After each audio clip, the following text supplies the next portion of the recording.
Hello everyone, my name is Nikita and I am from the Bodhi Academy.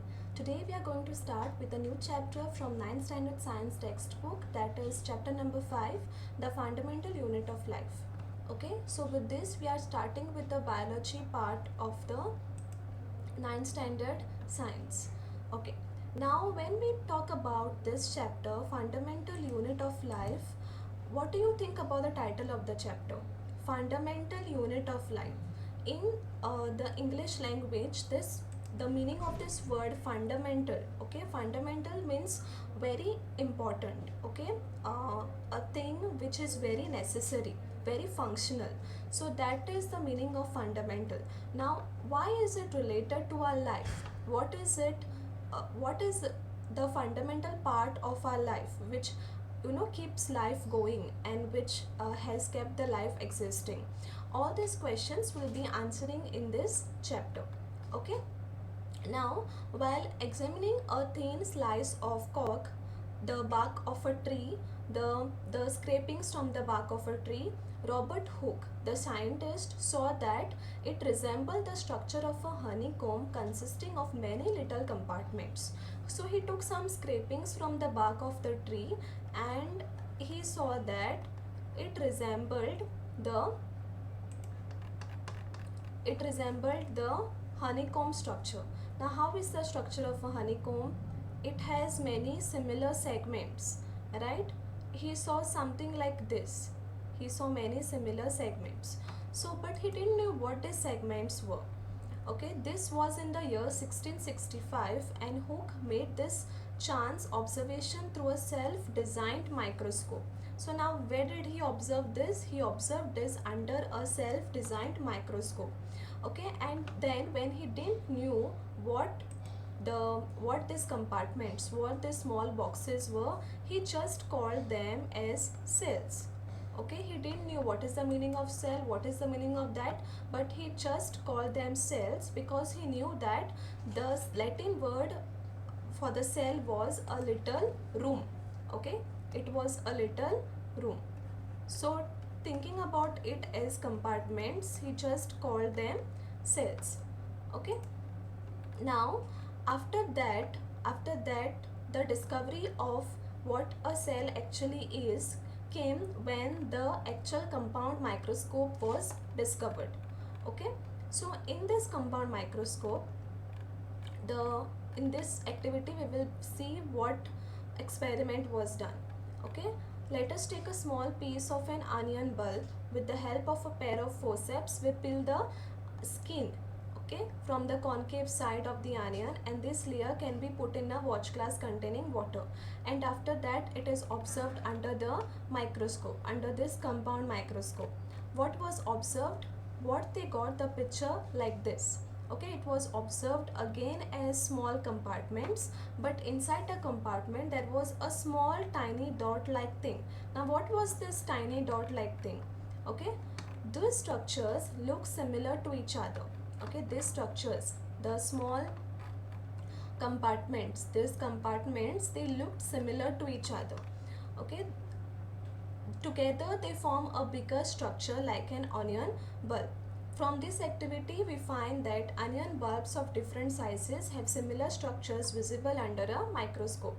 Okay, whatever the size of the onion bulb is, the actual all the onion bulbs had this smaller compartments. Okay, maybe the onion bulb is very big, but the final compartment, smaller compartment, was like this. Okay, so now what were this? These were then observed as cells. Okay, these were observed as cells. So cells were first discovered by Robert Hooke in 1665. He observed the cells in a cork slice with the help of a primitive microscope. Okay, then second scientist was Leeuwenhoek. With the improved microscope discovered the free living cells in the pond water for the first time. Okay, so these two contributions you have to remember. First was the primitive microscope used by Robert Hooke, and then Leeuwenhoek, who used an improved microscope and he found the living cells in the pond water. Okay, now the cells, when we talk about them, okay, so cell is the smallest unit which makes up the organism.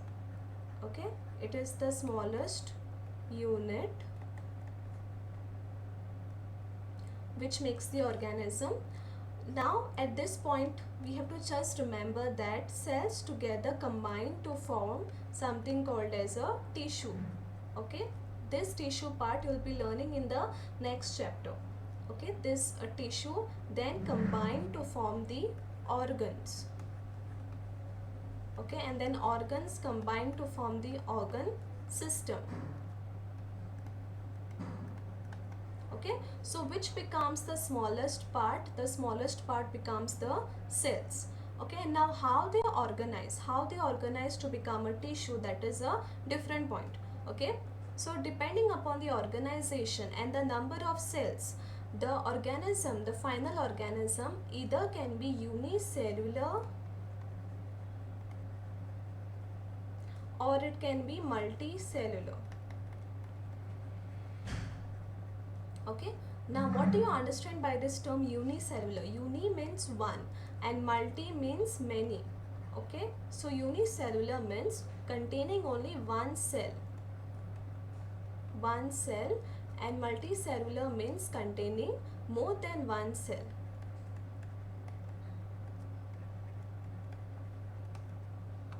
More than one cell. Okay, now it is now known that a single cell may constitute a whole organism, as in amoeba, chlamydomonas, paramecium and bacteria. These organisms are called as unicellular. So when I say unicellular, one cell means this one cell only is one organism. Okay, it doesn't have any other cell to make one organism. It is just that one cell which makes the whole organism. Okay, and the examples of this are amoeba, chlamydomonas, paramecium and bacteria. Now the second type are the multicellular organisms, which are made up of more than one type of a cell. Okay, more than one cell. Okay, the examples of this are fungi, plants and animals. Now over here there are some examples: smooth muscle cell, blood cell, nerve cell, various cells from the human body. Now the shape and size of cells are related to specific function they perform. Some cells like amoeba have changing shapes. In some cells, the cell shape should be more or less fixed and peculiar for a particular type of a cell. For example, the nerve cell. Okay, so every cell will have a typical shape and structure which will help it to evolve, which will help it to survive. Okay, depending upon their functions, it will have a shape and size of a particular type. Okay, so this was a brief introduction about the cells and type of a cell. Now, if we study a cell under a microscope, we would come across three features in almost every cell. Okay, so now we are going to study about the important features of a cell.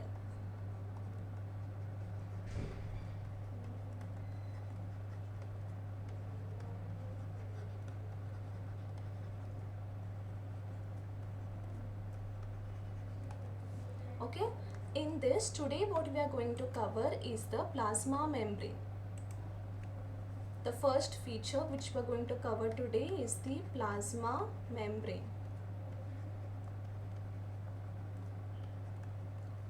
Okay, so what is this plasma membrane? The plasma membrane is the outermost membrane of a cell. If this is a cell, the outermost membrane which covers the cell is the plasma membrane. Okay. Now, when you say it is the outermost membrane, it separates the contents of the cell from the surroundings. So, it is the outermost membrane.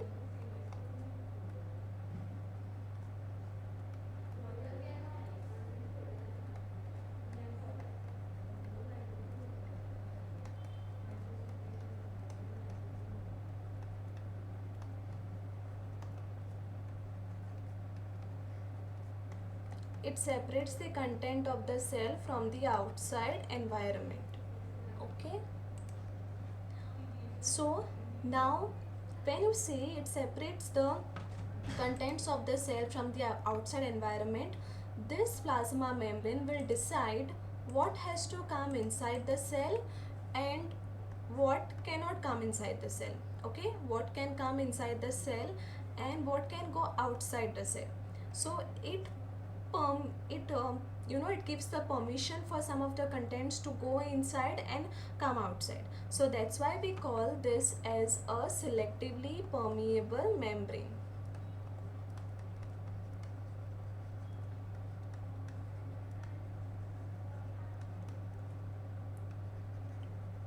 Okay, now how it can allow some of the contents to go and come outside.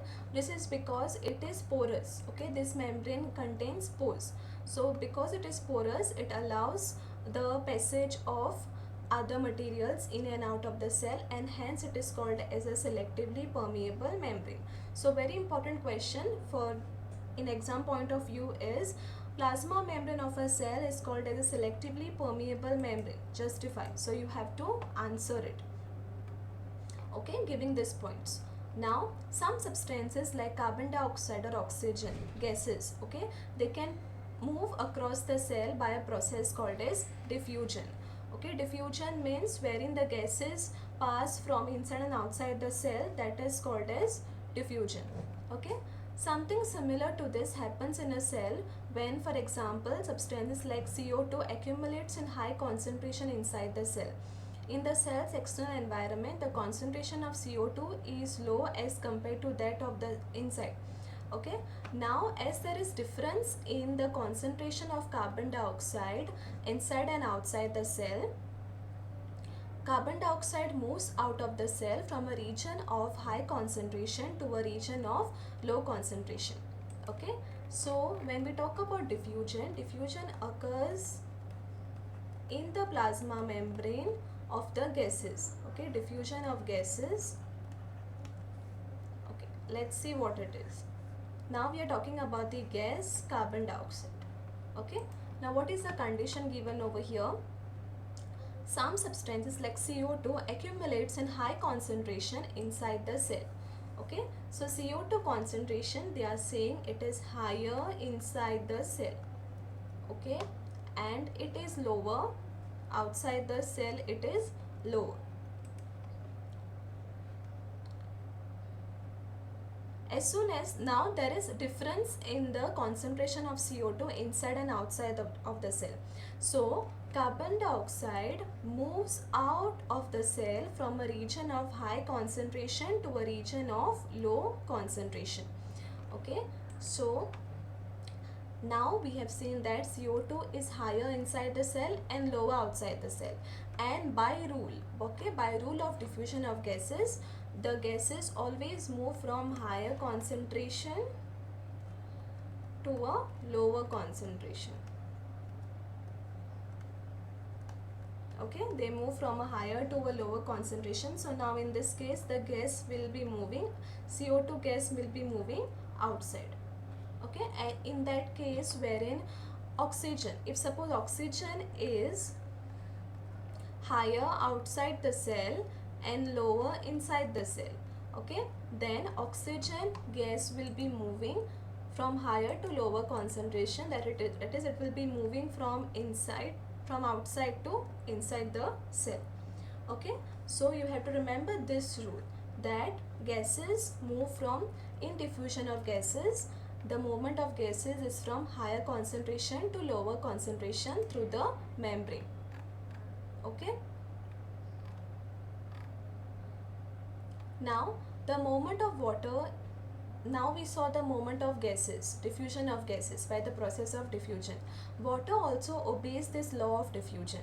The movement of water molecules through such a selectively permeable membrane is called as osmosis. So movement of gases is called as diffusion and movement of water is called as osmosis. The movement of water across the plasma membrane is also affected by the amount of substances dissolved in the water. Okay, so now we are going to see osmosis.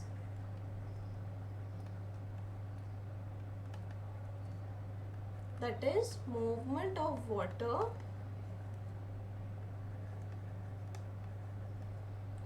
across the selectively permeable membrane. Now when we talk about osmosis, this movement of water is affected by the solutes dissolved in water. Okay, it will decide the rate of its diffusion. Okay, so there are three cases of how this solute concentration affects the passage of water through the selectively permeable membrane. The first case is if the medium surrounding the cell has a higher water concentration than the cell. Okay, meaning the outside solution is very dilute. Okay, so in the first case,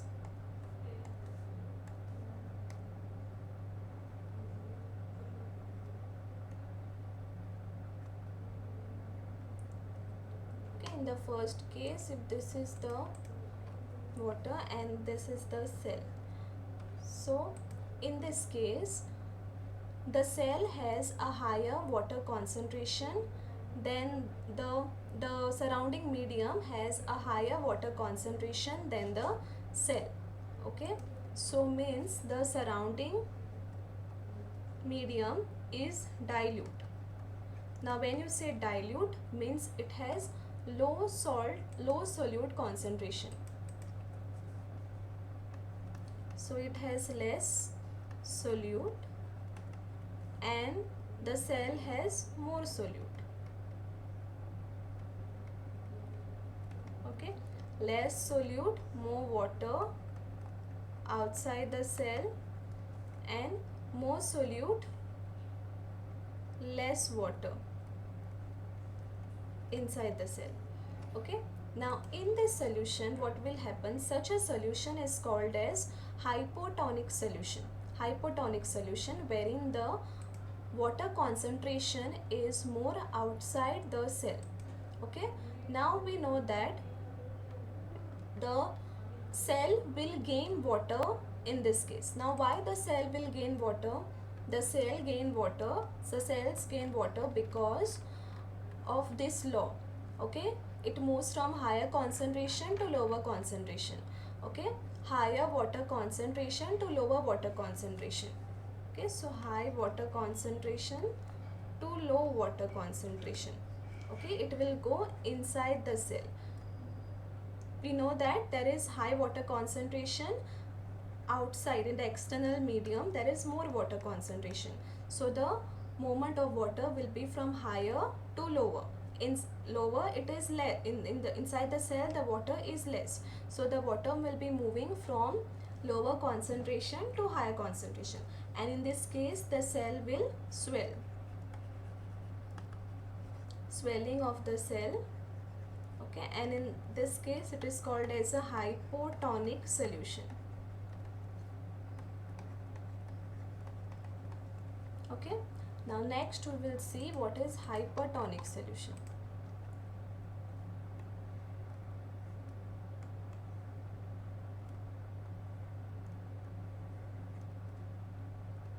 Okay, now this is a concentrated solution. Now when we say concentrated, there is less water, more solute over here. More solute. Okay, and inside the cell there is more water. Okay, so now again we apply the same law. Water moves from higher concentration to lower concentration, so water will be moving outside. Okay, water will be moving outside. Now when you remove the water out of the cell, what will happen to the cell? It will shrink, right? And this is called as hypertonic solution.